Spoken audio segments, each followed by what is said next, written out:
Hi there, my name is Nivette. We're going to be watching a demo from k1esk today. It's an Overpass game. It goes 13 to 10. He's wondering that he finds himself very confused when he comes across a lot of this early round utility and doesn't really know how to handle it, and feels like that impacts his decision making. He also asks if anyone can suggest a pro player who has a similar pro style, and therefore he can watch that pro player and kind of get an idea of things to implement. Now, I'm going to talk about that second thing first, about the pro player stuff. I don't watch enough, or I watch a lot of pro CS, at least the tournaments. I don't follow the players enough to really have an answer for you, but I can suggest a resource that can maybe help you find some players to watch.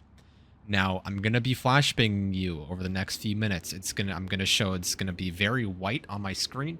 Just a heads up, if you're watching this late at night, just turn your brightness down just a little bit. So there's this resource by Harry Richards. He goes by Nero, Ner0.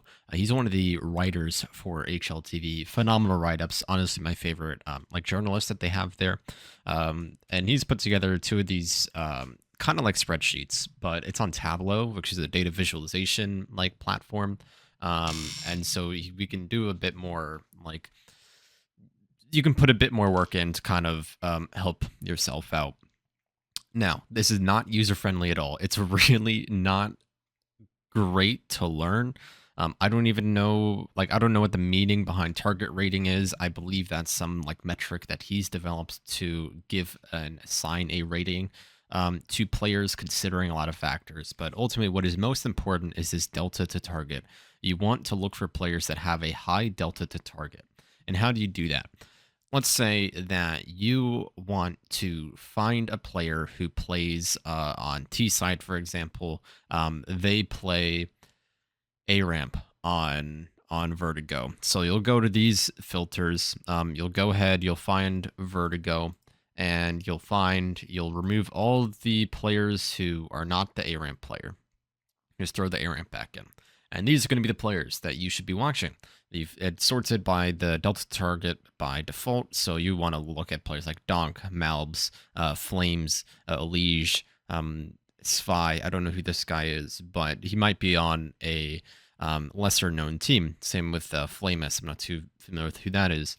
In that case, you can adjust the world ranking here, and you can reduce it it starts at about 140. It's really small, I'm sorry. And you can increase into maybe top 40 teams, and that might filter out a couple players. You can filter it to maybe top 20 teams, and that might filter out some players. The higher the ranking, the more team oriented it's going to be, and the harder it is for you to kind of pick up some of these things. Because these players are looking at like the team play, they're responding to like they're playing as a team, and so it might be better if you, instead of filtering it from like top 20 teams, you have the 20 to the 60 team or something like that. This 20 to 60, and so you would look at like Malbs, Svi, Flamus, Blame F, these sorts of players over here. I think I can make this a little bigger. Not really. So then you can just do that the same for any other position. So again, this is the T-sign document. So maybe you want to learn Dust 2 and you want to play lower B. So you'll go ahead and you'll put in lower B. It's going to filter it to only the lower B players. And so it's recommending you look at Flamus, Blame F, Starry, these guys, based off of the world ranking filter. The only other metric that I wanted to mention is here, the lurkers and the map control. Not too, this isn't a very tangible thing. The lower it is, the more isolated these players tend to play. The higher it is, the more in a pack they tend to play, is my understanding of it. So if you want to look at more of the lurkers, you can drop this to the lesser half. And you notice that people are really not lurking on lower B as a T player, at least not in the top 20 to 60. So if you wanted to learn that, you'd look at Flamus, Gio, JDC, Sdame, these types of players. And the same thing exists for the CT document as well. The exact same rules and stuff. Instead, you have an anchor and a rotator. So your rotators are generally going to be playing positions in which they can rotate a lot, obviously. they'll also are more likely to be your oppers, as you see by this chunk right here. So it all depends on the type of role you want to play. I think on T side you tend to be a bit more of a lurker. On CT side you tend to be a bit more of an anchor. So I'd adjust this to be maybe the lower half of players, not necessarily half of players, but the lower half of this filter, and so on. Now, obviously there is no overpass on this because it's not like in the pool anymore, and so the guide who Nero doesn't like maintain this, but it's a great tool to use. I highly recommend checking it out. Just digging through the main stat that, as I mentioned, you want to look at delta to target and look at the positions that you play. So you can either filter by A to Z by clicking on here, or you just filter using these drop downs up top. So hopefully you find that helpful. Hopefully that gives you a couple players to look at, especially when you're looking to learn maybe a new position or improve yourself at a specific position. These are the players that you should be considering looking at. So there's really, as I mentioned, not too much. They really didn't have a lot of early utility on this game. The main one that they did was this monster smoke here. And here's the thing about early utility, is that it's early. And you've got really two options. You've got two options, and that is either to wait out the utility, because it's early utility, and so it's going to be gone in 30 seconds, or you just pop the utility and go through it. So if they've got this smoke, and you really want to go to monster, we'll just chuck a smoke nade down there and just go through. Just disrespect the smoke and just go through. You don't even need to pop the smoke with a grenade. You can also just, send a flash over, anywhere over, just kind of works. Just send one over and just go through off that.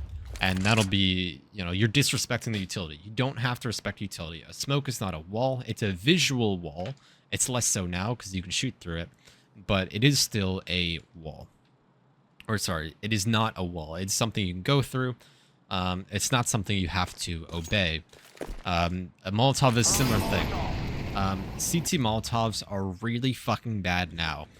They last shorter, they don't do as much damage, and they're much smaller. So one of the great things that I've been seeing a lot with CT mollies is that people will just W key through them, especially if they're already like most of the way here. So if I was on, we're going to pretend this Molotov is a CT molly.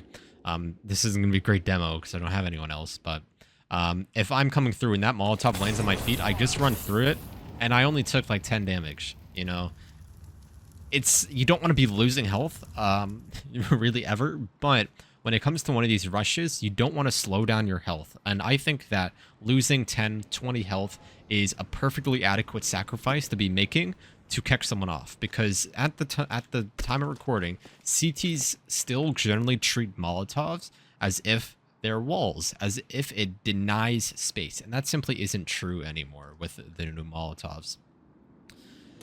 Now, Monster Tunnel is maybe not a great example of it because the Molotov covers the entire thing and there's no way around it. Something like on Ancient and Shoulder or Elbow, that sort of like bottom part of middle there, where the Molotov doesn't always cover it if it's not perfect, that is a great spot to disrespect the Molotov and to just ignore it entirely.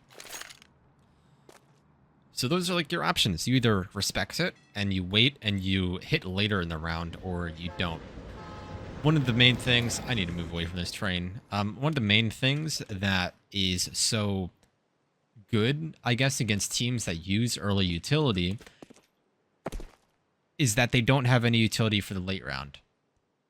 A lot of the times, and you'll see that people will just burn all their utility in the first 20 seconds of the round. And it's like, cool, you got the space. Tees will have to burn some utility to take back that space. Ideally, you don't use a lot, especially if you notice the early utility.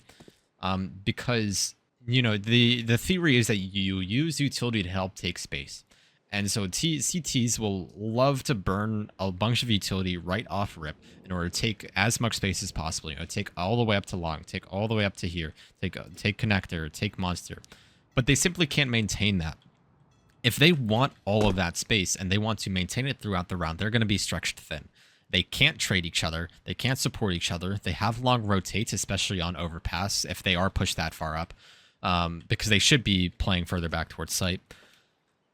And so, you have two options, really, to kind of deal with a team that spreads themselves thin, that burns that utility early, and you want to take that. You can either overwhelm one limb, one extremity, because you know this player is going to be alone, because you know they've taken space across the map, or you simply wait, you find a timing, because they can't maintain that space throughout the round. They're not going to feel comfortable sitting here a minute into the round with no action. You know, they're gonna fall back, or they're going to use more utility. You know, they'll use a Molotov, they'll use a smoke. They're going to use more utility in order to maintain that space, and then they just bleed themselves dry. And that's the main kind of benefit about going against that sort of early utility. It sucks losing that much space. It really does. That's one of the reasons I believe that they kind of removed Overpass from the map pool, is because this early utility right here becomes so valuable for taking long and for Fountain. But realistically, you get the space back pretty quickly with a couple flashes thrown over here. You get the space back, you at least get Fountain to work with, and then from there you can worry about putting some pressure, putting some stress. You know the players are spread out, and so you can put some stress on a long player. Ideally, there's no long player. They're not really supposed to be playing long. Or you put some pressure on a connector player, Pinksham from Con and Fountain. Or you put some pressure on a bathroom player, that sort of thing.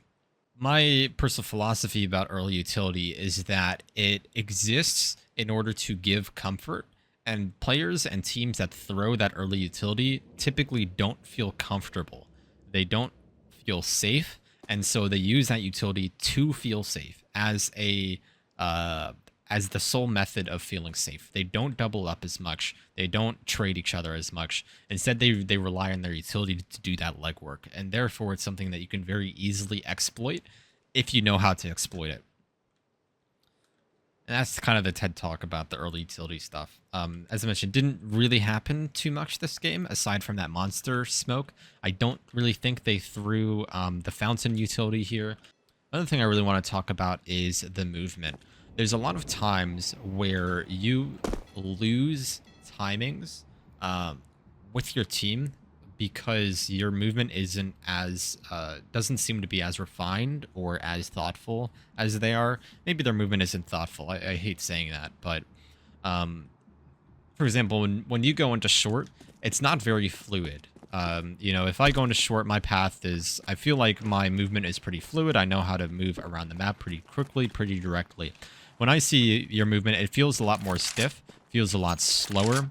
And so what happens when you're with your team is that because their movement seems to be a bit more direct, they gain distance from you.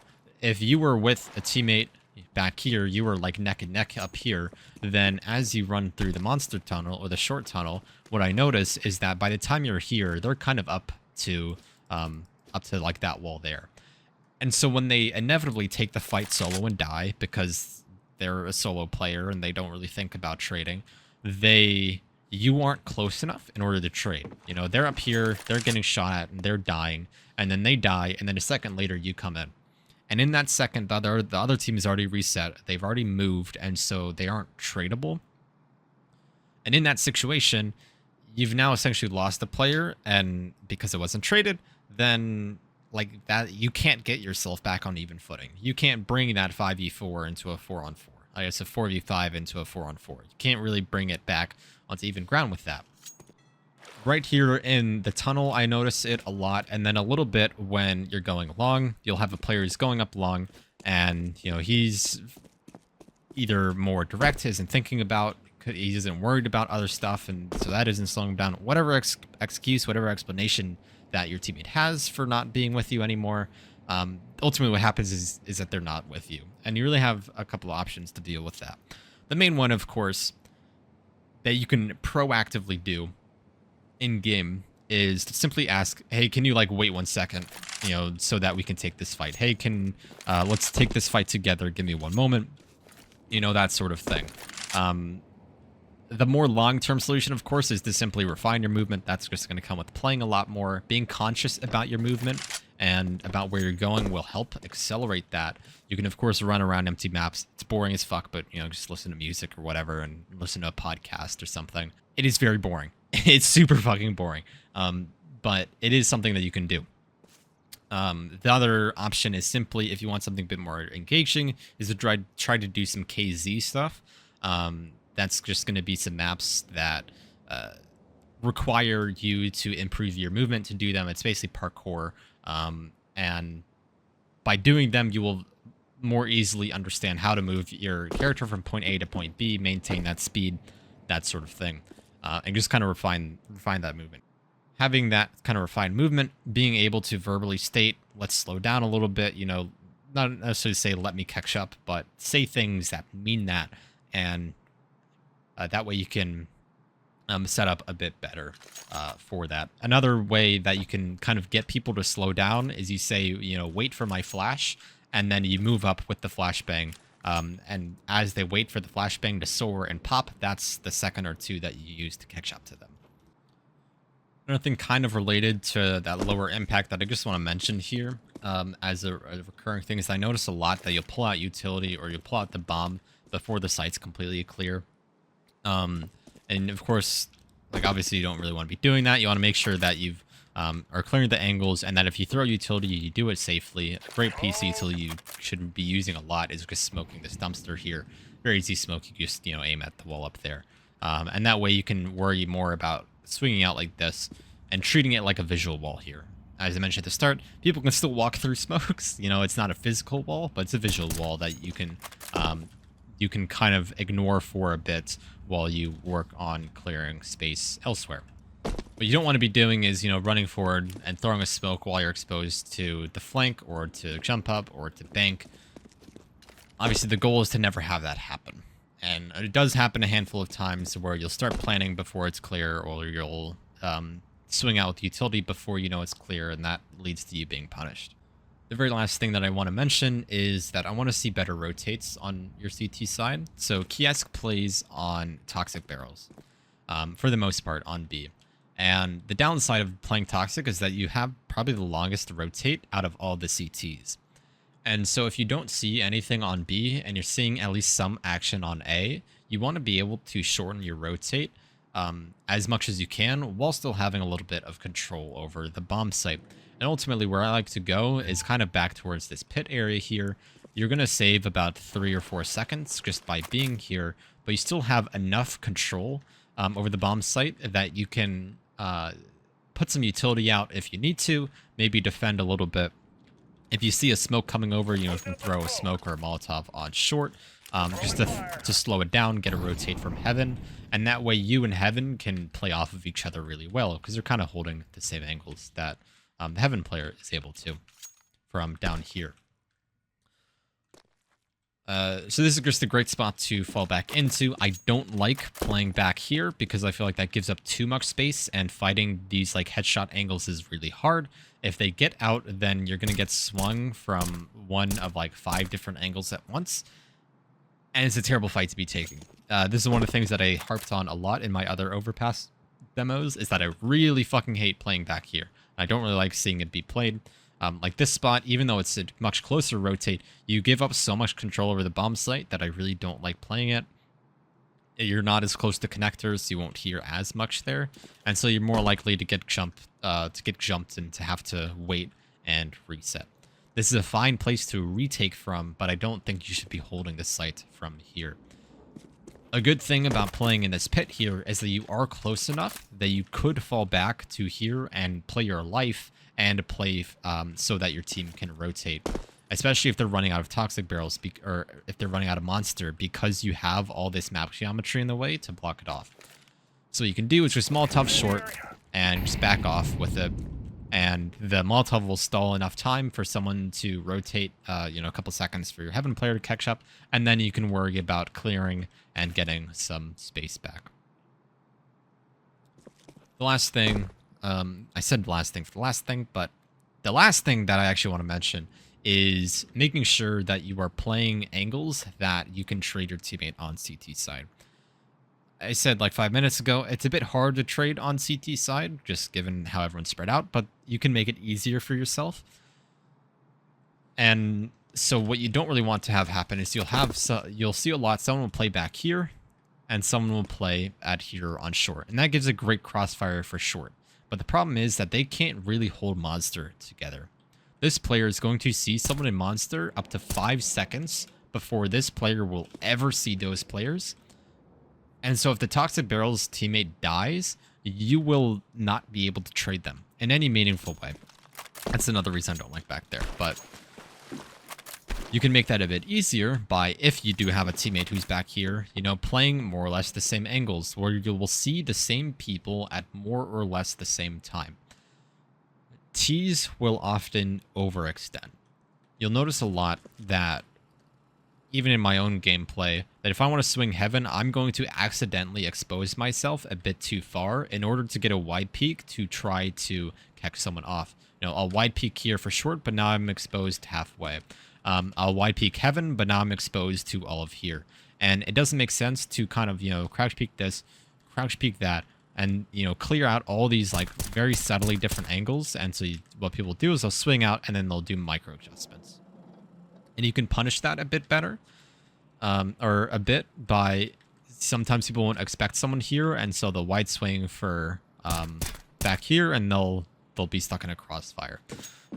Someone in monster down here, they'll maybe their movement isn't great and they accidentally expose themselves to heaven and to graffiti, or maybe they're just working their way through and they overextend anywhere throughout the bomb site. And you can punish that a bit better if you are playing some of these like double up angles where you're able to hold more or less the same thing. You know, the heaven player and me down here, or me down here and this graffiti player. That's just the way you can take advantage of it. It's very hard to trade each other when you are holding these kind of like angles. I'll draw this in game because there's one round in particular that I'm thinking about for this. And that way I can draw on the minimap and that sort of thing. So anyways, without further ado, let's go ahead and jump into the demo. We are. So this is a pistol round. Really the main thing that I just want to mention here is that you don't really have to be taking this inner path here, because you already have a teammate who's like cleared all of it and who's able to see that swing. And so you can just take something more like this and be able to support them a bit better. As I mentioned like 1 minute ago, that way you are more or less able to hold about the same angle and be able to trade each other, because on Overpass, your first point of contact is usually either going to be here or it's going to be here in bathrooms. And that way both of you are going to be able to hold that angle, or at least trade each other at about that same time. You aren't really able to do that if you are back here. You know, you have to... If he were to die taking that fight, you have to move forward and then take that engagement. And in that time, this guy's probably fucked off and gone elsewhere. Super subtle thing, but I was mentioning the movement and kind of the pathing. This is one of the situations that a different pathing, not even a better pathing, because this is a good path, just not in this situation. And even then, I'm not saying this is a bad path in this situation. It's just, you don't need to be taking this path here. You know, you're pretty safe just by virtue of the fact that you have this teammate here who's able to, who cleared this, and you have a teammate who's holding along for you. And so you don't have to be like accommodating either of those things.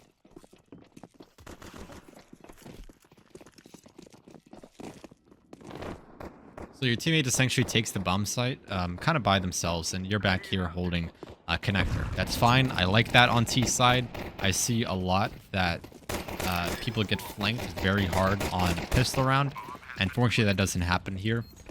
I think I would have preferred if he stayed back in towards bathrooms, just in case he did end up coming up through connector, but it isn't a big deal. Just a super small thing. Even with... considering that you had 4 people alive on your team, you can afford to spread out a little bit more and kind of hold those extremities. This is the first round I kind of noticed that pad thing. You know, you see you get caught on that, on this wall back here, the ramp, or the slope, I guess. Not really a ramp. You can't surf on it, but, you know, get caught on the slope, and then you have a slow turn into the tunnel. You checking this boost is fine, and it ends up, being helpful a bit later in this half, or it would have been helpful. And we see that your team is already out monster, and you're still back here in connector.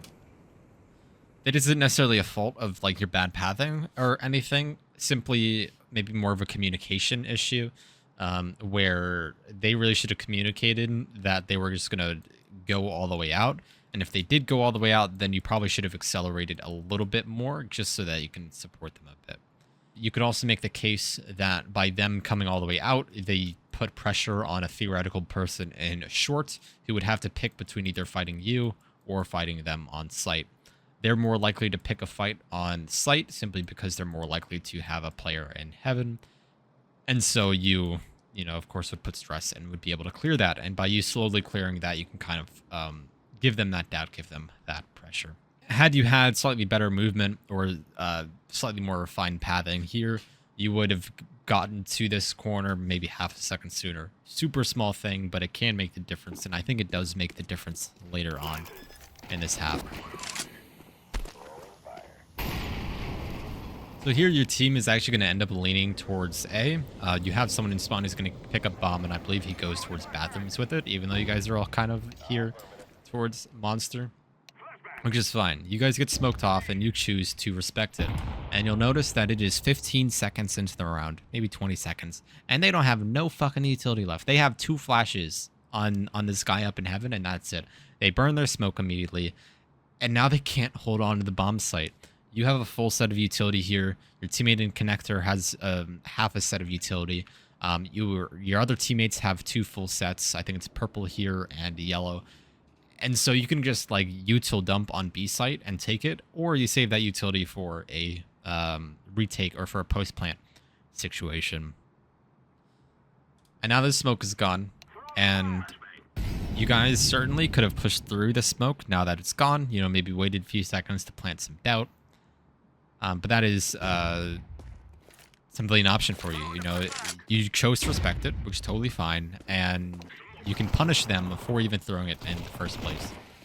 Now, it seems like there was a communication issue there because your teammate just decided to W key it out short, and you weren't caught up to him. It seems like your movement was more reactive, so you had no idea he was doing it until he was dead. But I like that you don't overcommit to this fight here, because your team is actually going to go up to the A bomb site. You continuing to make your presence here keeps some of that focus here on the B bomb site. Unfortunately, make a lot of noise leaving, and I think they hear some of that, and so they will start to rotate up shortly, especially as your team makes contact. But by you being a nuisance, you can essentially make it a lot more uncomfortable for the CTs as they rotate up.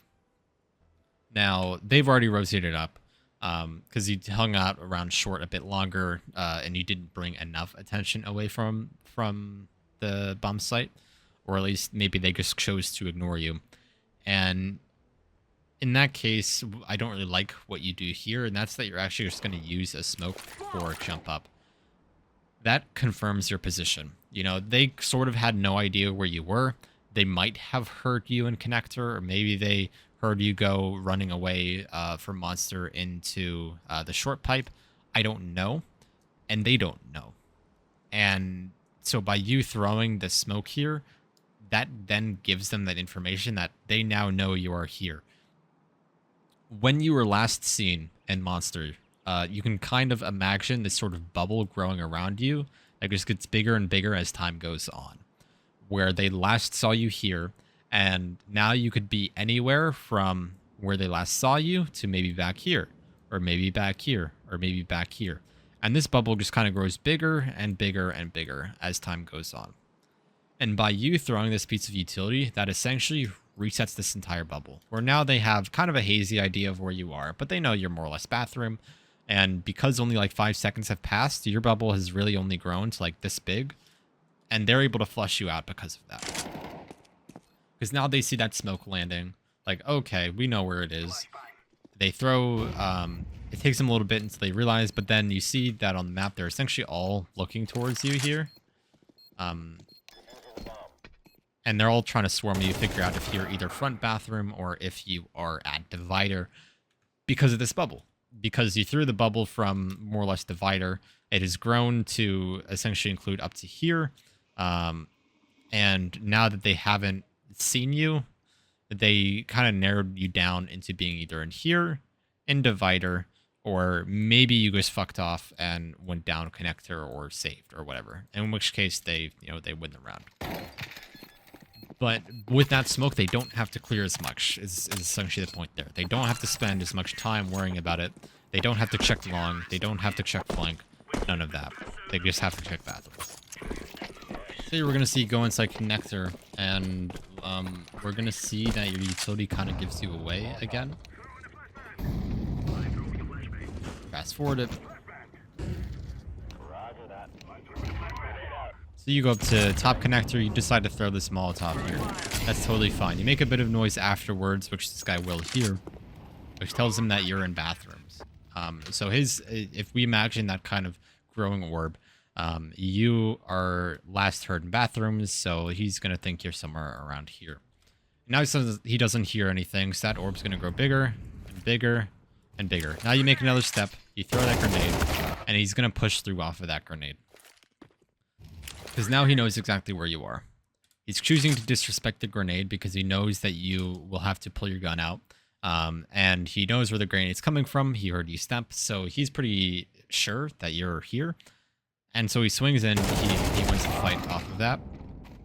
He does almost die. That grenade did help a bit. But it's just another situation where your utility betrays you, essentially. You used it to kind of give yourself that safety, to kind of give yourself that time. And it gives away your position. And in you throwing it, it means that you aren't prepared for a fight there. So in this round, you're coming up on long, and your pacing or your spacing with your teammate becomes a little bit poor. You come back and get the bomb while he's up here just W keying it. You can ask him, hey, can you wait a minute, and that way I can trade you, especially as he comes up to this corner. You can say, wait a sec so I can flash over this corner. And you use that time to move up. He's already cleared all this space, so you can just knife out here and use that to shave off, a second or two.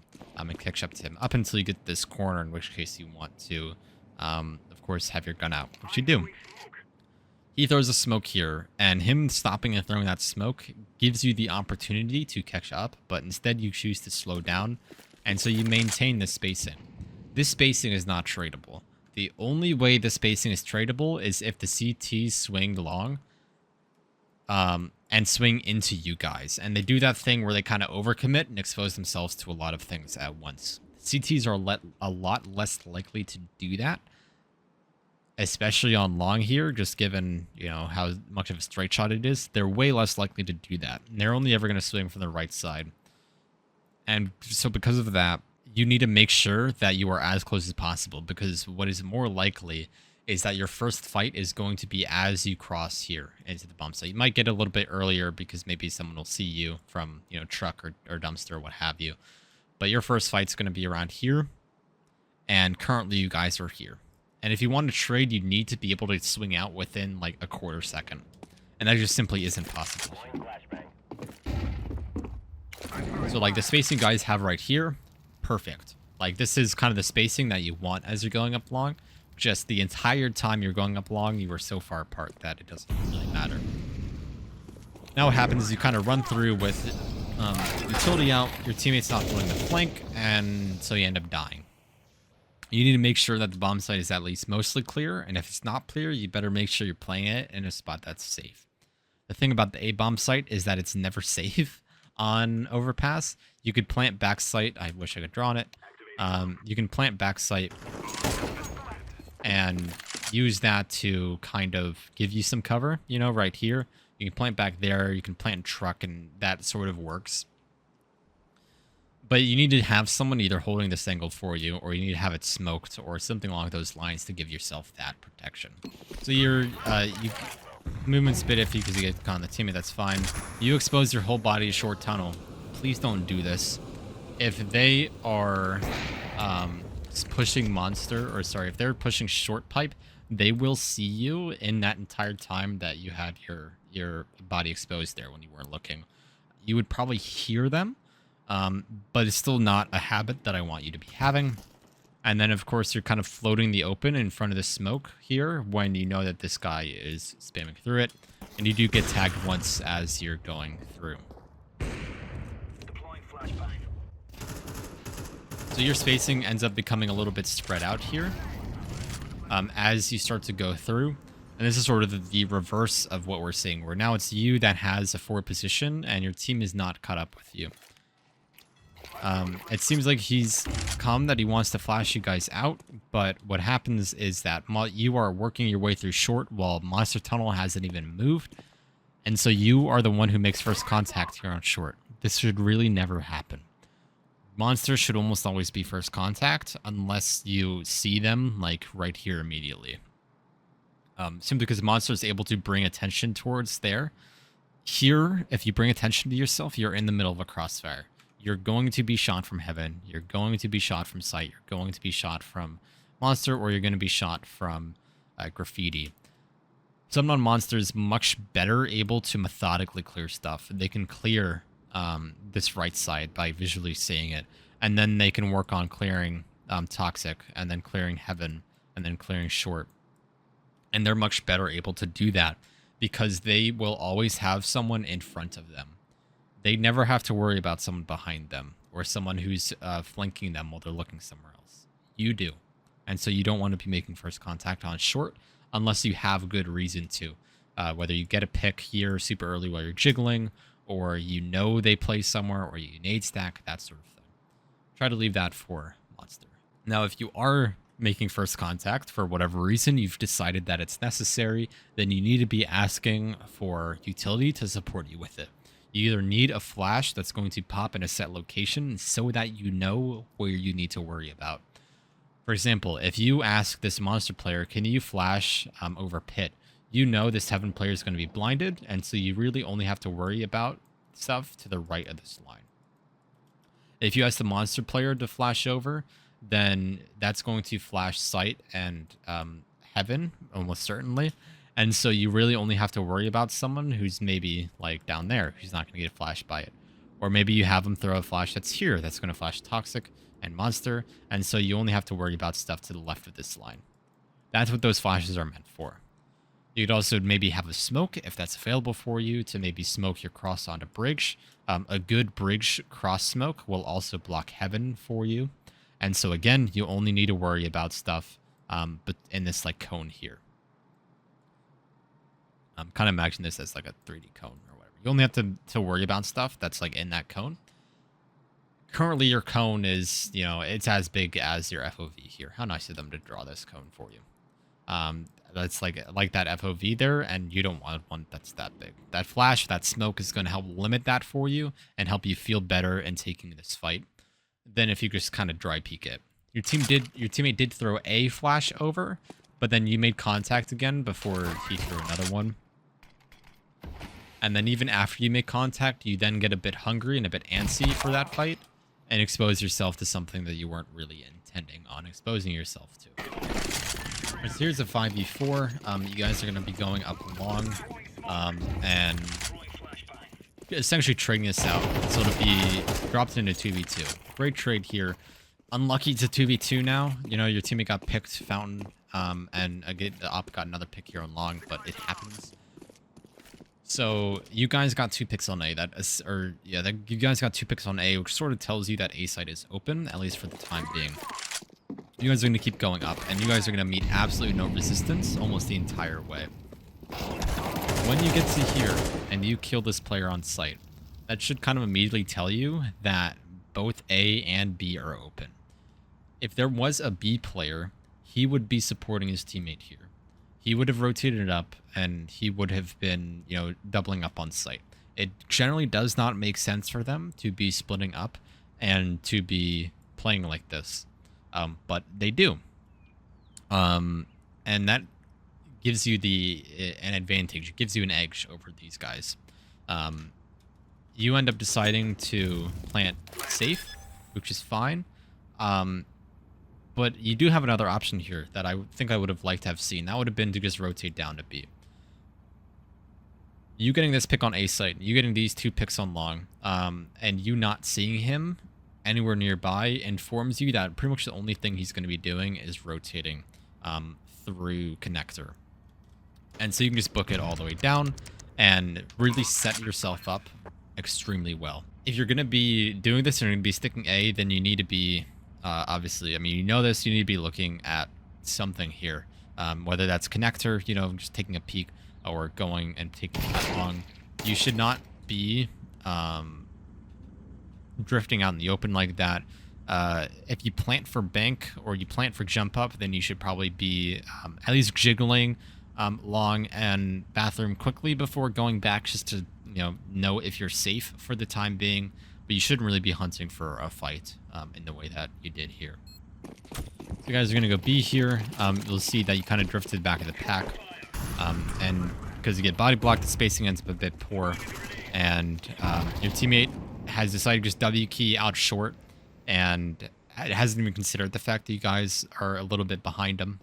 It seems like you're a bit laggy here, which sucks ass, because it means you might have been able to trade him a little bit better.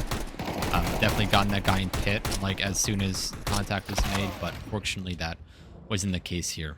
With that spacing there, it makes it a lot harder to convert those kills, and that's especially important on an eco round like this, or at least a half-buy round.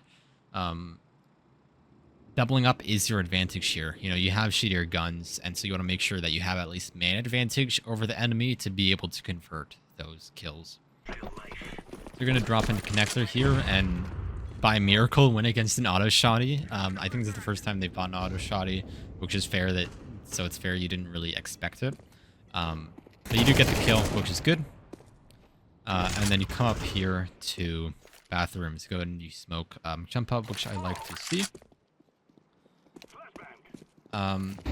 You swing flower pot here with the nade out. The smoke is popping here, but you swung before it popped, and so this guy just sees you. I think he's blind right now, but regardless, if that flash didn't hit, he would have seen you right now. Probably wouldn't have not gotten the kill, but of course, it's not a risk you want to be taking. If you have some urge to throw a nade, at least, wait until the cover is up before you do that. Make sure you've got your guns ready. I think here you should be taking the site with your teammates, because they are only at long. They can only clear certain stuff from long, and just having you just check site, check close corner, check truck, make sure that these two spots are clear before you worry about a flank. Just to help get a better take on site. A better take isn't needed because you guys beat the shit out of them, but just a good habit to have.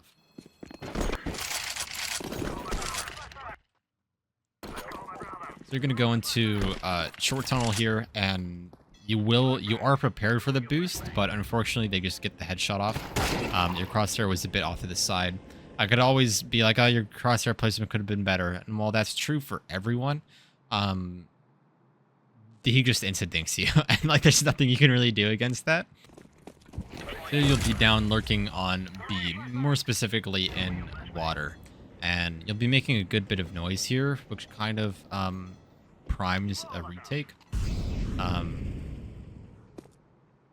You're making a couple steps here and there, and so they know you're here. There's this teammate who's going to drop bomb right here and connector. And that leaves bomb in what's not really a great spot. But you've got a teammate top con who gets the trade, at least. You definitely could have and probably should have been the one trading, just because you were the closest. But your teammate coming in flank, well, it's a flank, so it kicks them off, and so that's good. Your teammate comes and gets bomb and runs up, makes a lot of noise. Then you go ahead and you decide to run as well. And that's going to prime the enemy team for a rotate. They hear the door open and close twice. They hear your teammate running up. You got a player here who your teammates are about to spot because they'll shoot one of them in the back. And so these guys are going to be rotating up immediately. And that can just cause a little bit of a friction if you guys were a bit quieter. Really, you should have been the one to grab the bomb and come up, but it doesn't matter. Bomb does end up dropping by this player. I believe you get the trade here, which is good. Unfortunately, he gets two, which sucks, but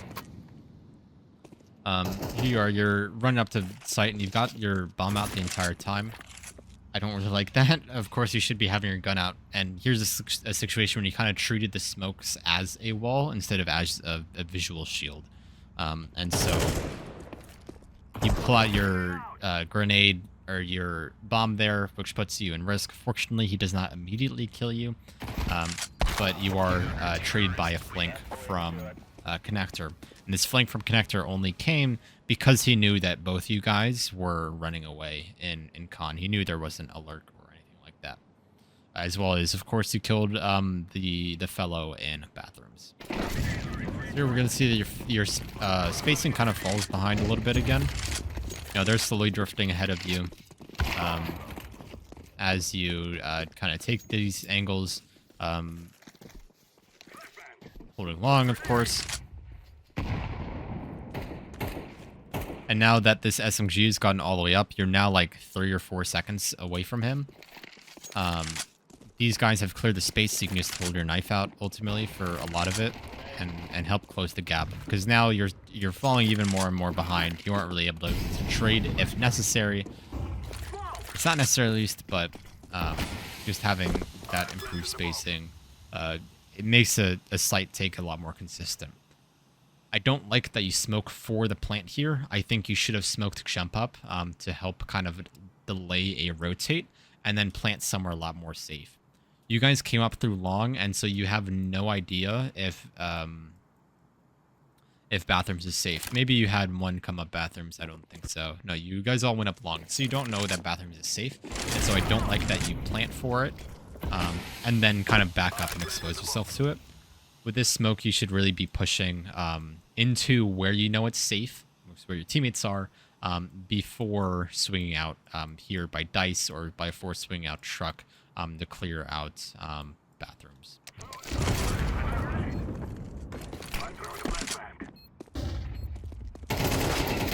So it's a good flash. It'd be great if the CTs had come through dumpster up like by then, but they hadn't.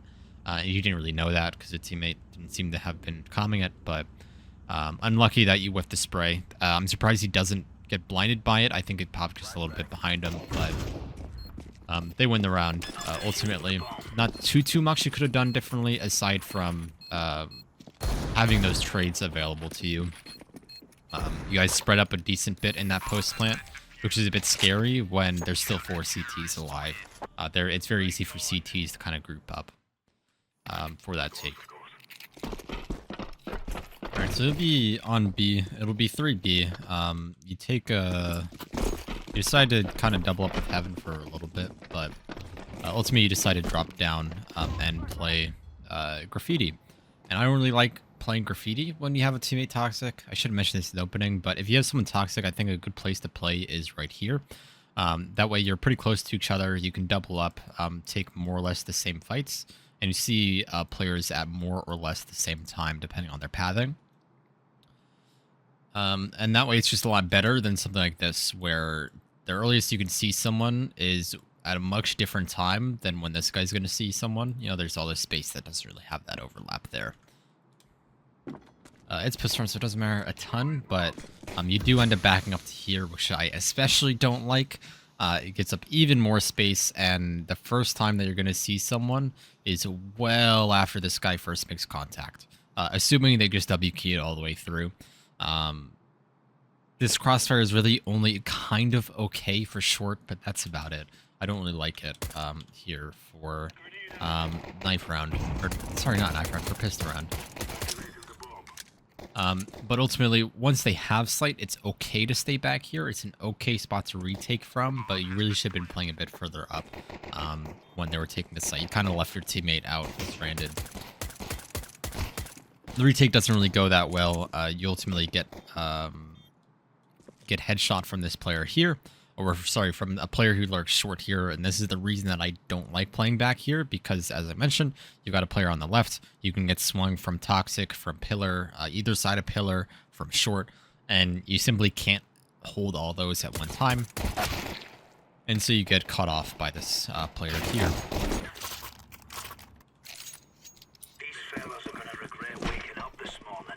Personally, I like to buy on this round like a P250 or a 5.7 if you happen to get a kill on the first one. Especially because they won the first round, because you know that they have a buy here. You know that they have armor, and so the USP puts yourself at a disadvantage. It's very hard to convert kills with the USP, and at least if you use if you use a P250 and you get one kill, it's like you full saved. You know, you get your $300 back. The benefit is that you have a chance of picking up a weapon, and you also hurt the enemy team's economy because they're going to have to buy into the next round. They'll have to buy armor. They'll have to buy an AK. Usually they'll save the SMG if they survive, but anyways, they have to spend money on the next round by you killing them. And so that $300, that $500 for the USP, or sorry, for the P250 or for the 5.7 is very beneficial. As long as you can at least convert one. If you don't convert one, you're still able to more or less have a buy. You won't have a lot of utility, but you'll have a buy here, regardless, which is good. A USP just simply isn't good enough against armors to really keep it. It's sort of like you're resigning yourself to not really getting any kills, to not really having an impact. In this situation, you probably would have died anyway if you had a P250 or a 5.7, but the idea is that you have the opportunity to do something, and not necessarily that it's a guarantee. It just gives you a bigger percent chance to have a more positive outcome, whether that's killing an opponent, taking a weapon and converting more kills off of it, maybe saving the weapon if it's a Galil, or maybe an AK if they manage to force it, just to have those options available to you.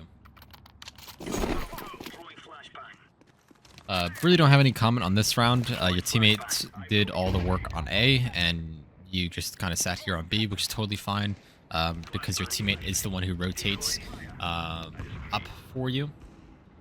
As there's more action, or since the fights are successful on A, you don't need to rotate. If maybe one or two fights go the other way, like if one or two fights are won by the T's, then that's when I would want to move into the pit here, into where I like to play back here, to kind of shorten that rotate, but still have like some control over some of the site.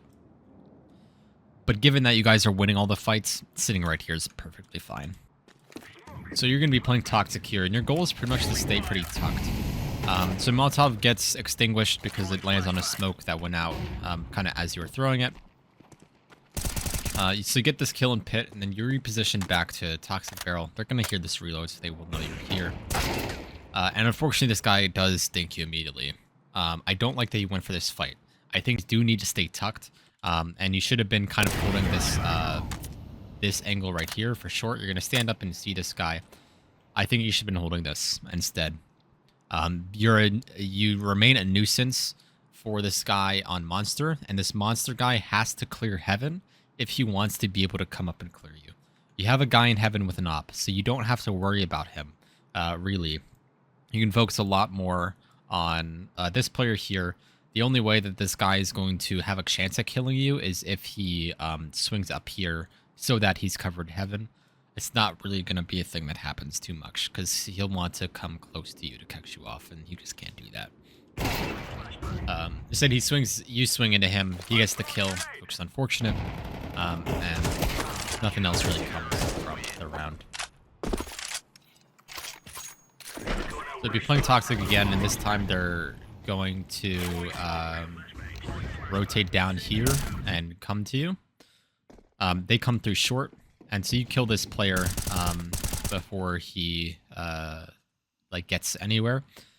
Ideally, you want to try to reposition after each kill. Now, you don't have many options for repositioning. You either just kind of sit here and keep taking the fight, or you can try to move up to pillar, just to kind of make it harder for them to convert a kill. Now, your head is visible here on Toxic, like it's peeking out and like they can see it. I believe this guy can see it. Let's actually just go to him. So like you can see your head here. So if you're reloading, you either need to look straight down and that gives you a chance, or you need to just try to run away. And of course, running away isn't really an option, and looking down isn't great because of course you want to be able to see what's going on. If you are looking down, you'll have to kind of like move your head like up and down a bit to kind of see and get updates, or do a mix of the two, you know, look down but also move away, and then that sort of thing. You're kind of screwed because like they have Tech 9s and they overwhelm you. There's not too much you can do here. Had you had more time to reposition, moving into pit would have been great, but you didn't have that here. Maybe if you chose not to kill the guy who was running graffiti, you could have gotten into pit, but I think you would have been spotted from short anyway. So regardless, you got your 2 kills here. You brought your team back into this round, and so it is up to them to win it. I don't know if they win it. I'm pretty sure they do, and that's good. So you did your part in this round. Just little micro things you could have done better. You know, coulda, woulda, shoulda, but just small little things for later if you are going to keep playing Toxic, at least as a B anchor. So you'll be playing B again. Just kind of sitting, like, holding it down while stuff happens on the other side of the map. Your teammates call that it's A, so you decide to rotate up. And you don't really have any utility left.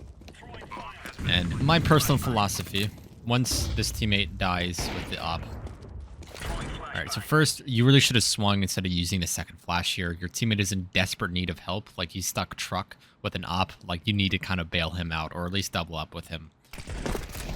Once he dies, my personal philosophy is that if you don't have any utility and it's a 1v3 or more, you really shouldn't be going for it.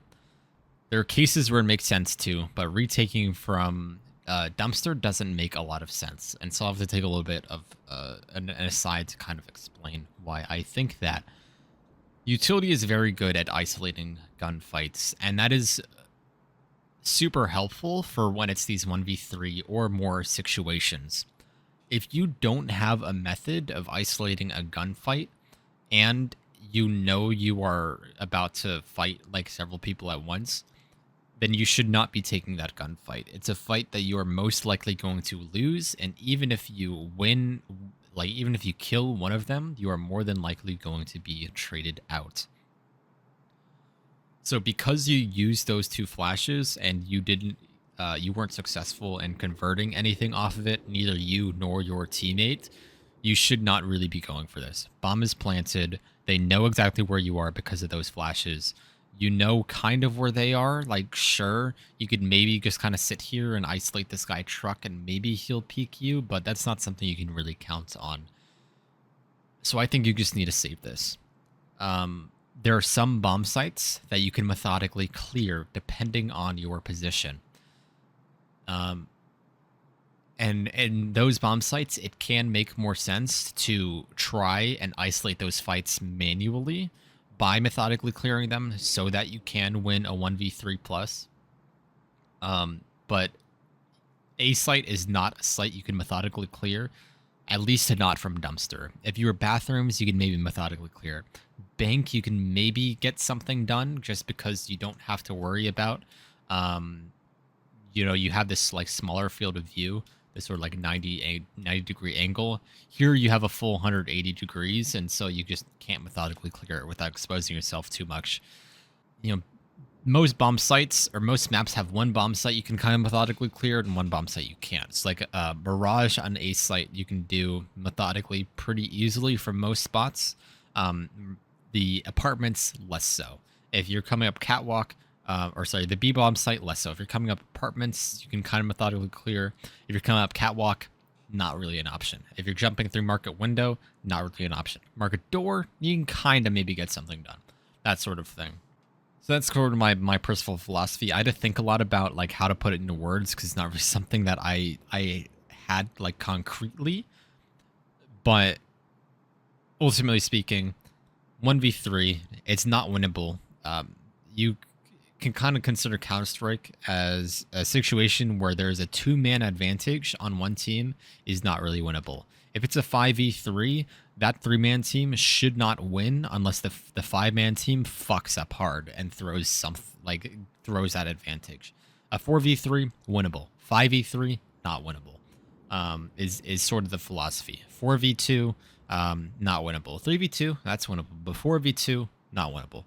Same with a 1v3. They have a 2-man advantage. there's no world you win this unless they give up an advantage. And the only way they give up that advantage is by donating 1v1s, either by you flush them out with utility, which is not an option here, or like, for example, this guy jumps truck, dies. Then you methodic, like you kind of slowly, maybe you get a pick on long, and then you only have to worry about bathrooms. That's the only way you're winning this round. And so I don't like that you kind of consider going for it, especially hearing that op. Make a lot of noise moving out to the truck, and that means that they hear and they know you're going for it. And so this guy's sort of ready for it. Anyways, that's sort of my philosophy about it. But if you saved, you could have maybe, of course, dropped a rifle, and you would have had a full buy for your team here, but at least this isn't the case here. On this round, you decide to play kind of Heaven instead. I don't like that you play with an MP9, but I like that you at least play it, given how you saw no monster presence the last few rounds and how they've been leading A, and they were successful on A. So it makes sense that you would want to kind of hang out in a spot where you can kind of support. I don't know why you dropped down here. Your teammate has an auto shotty and has ran and cleared short. And as a sanctuary cleared monster, there's a tiny chance maybe they could have gapped him here, but you would have seen them up in Heaven. So you just kind of give up this rotate. Maybe you wanted to go connector or something, but there's no need to be dropping down. You can just kind of sit up on A site and help here. Again, I don't like that you have an MP9. I think having a FAMAS would have been better. You didn't really have the money for it, but FAMAS could have been better, or simply just going with a Deagle and having that range if you're going to be playing Heaven. A 5.7 works too, instead of using an SMG for that range. Doesn't matter here, but if you're doing it here, you're probably doing it in other matches. So just want to mention that. So they're going to be working their way up long. So this guy flashes from long, so you know he's long, and now your teammate has died to front bathroom. And so this player long is going to decide that he wants to plant the bomb, and so what you do is you swing to the one angle in which you are visible to front bathroom, where you just kill your teammate. And you know that you have a player behind the opper, so you don't have a reason to be peeking it like that. If you expect that he's planting the bomb, you can just jump up on top of a truck and take this fight more directly here instead of kind of trying to get wall bangs through that corner there. So jumping up on truck would have essentially guaranteed this kill, and you had a teammate here who's on flank who would have been able to kill this op here. I don't think your teammate wins this, because I think he gets gapped or he doesn't have a kit or something, but no, he does. So the damage didn't help that you did, but ultimately that wasn't really a fight that you should have been taking in that manner. Going truck would have been the best thing there. So again, you'll be playing B, and you're gonna be hanging out here for frankly way too long. There's gonna be a lot of action on A, and you're gonna be sitting in toxic for a while in spite of that. So I'll keep fast forwarding. So it's now a 3v3, and you're still sitting in toxic barrels, and the only action that you've seen is sort of bathroom and connector. Sure, they've thrown smokes or you kind of have smokes for B. I believe these are your smokes, or at least this con smoke or the short smoke is your smoke, but you don't need to be here still. You can just rotate up, not just to rotate up, but you can go towards pit here and play that instead, especially with that smoke down. You can kind of worry about it a lot less. As that pick comes through bathroom, you should start to like W key it immediately. You do. It takes a couple seconds, but you do get there. I don't like that you do this kind of fake rotate thing. You have no reason to believe that they're banana right now, given that the pick was long. And so you should be going up to A site right now, because what happens is it's just like what I was saying, where a 2v3 is winnable, but a 1v3 is not. While you do have 2v3, the downside is that because you are separate from him, what you have happen is either a 1v3 on A site or a 1v3 on B bomb site. And that's losable. Like, that's losable every time, according to that theory that I share. And so the best thing to do is just to group up and play retakes if you have to. You guys have kits. You've got 2 flashes, so you could retake something if you needed to. But right now he's going to be trying to 1v3 long while you're going to need to take your time to rotate up. And that wouldn't have needed to be the case had you just gone up instead of going to heaven or going towards graffiti or what have you, and being concerned about this. Just rotate up. It's okay. Especially after this pick. I don't know why you're still hanging out in heaven. You just need to go up as soon as that pick comes through. It's okay to make noise here because like they've heard you by now. I guess they haven't heard you because that opper is not aware of you, but to get this kill, I believe you end up dropping to the op here.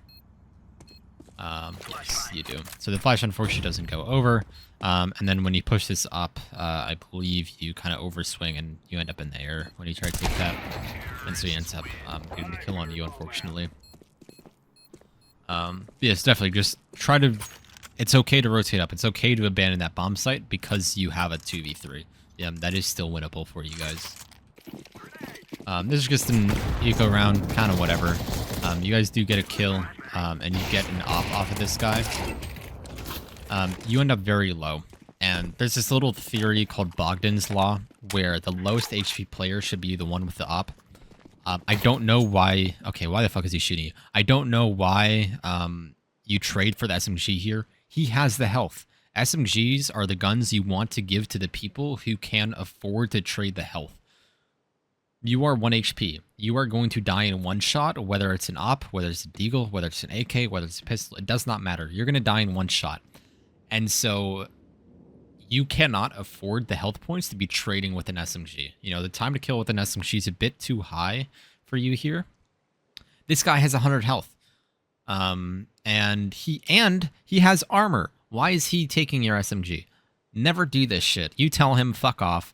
I'm keeping the op. I'm low. And I'm saving. The only exception that I would ever make for this rule is if you guys decided right now, okay, we are going to save, so the op with the armor is going to save. And that's the only case that makes sense to me. I don't think you should be trading here. But anyways, they end up playing on B, and you end up swinging. You do get a kill, which is miraculous, frankly, because you can't afford to trade health, so it's great that he didn't hit any shots on you.